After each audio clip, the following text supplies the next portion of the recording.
Ito ang GMA Regional TV News. May init na balita sa Visayas at Mindanao mula sa GMA Regional TV. Patay ang isang bata matapos malunod sa Sagbayan, Bohol. Sara, ano nangyari? Rafi, natagpuan ang biktimang isang taong gulang na nakalublob sa baldeng may tubig.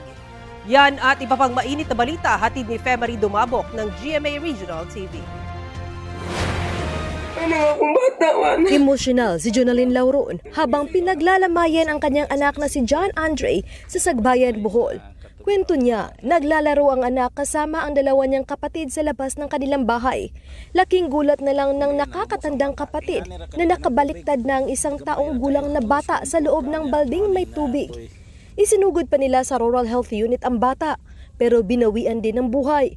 Nananawagan ng tulong pinansyal ang pamilya para sa pagpapalibing sa kanilang anak.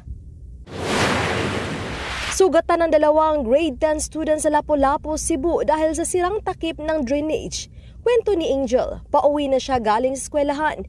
Pero dahil madilim at masikip ang daan, hindi niya napansin ang sirang takip ng drainage. Nagtamo siya ng malaking sugat sa kanyang binti at ilang araw ng absent sa klase. Ganito rin ang sinapit ni Fiona. Mabuti na lang at hindi malalim ang tinamo niyang mga sugat. Pinalad naman silang mabigyan ng tulong ng barangay na ipinambili nila ng gamot at anti-tetanus vaccine. Sinubukan ng GMA Regional TV na kunan ng pahayag ang kapitan ng barangay pero wala siya sa kanyang opisina. Hindi rin siya sumasagot sa mga tawag at text.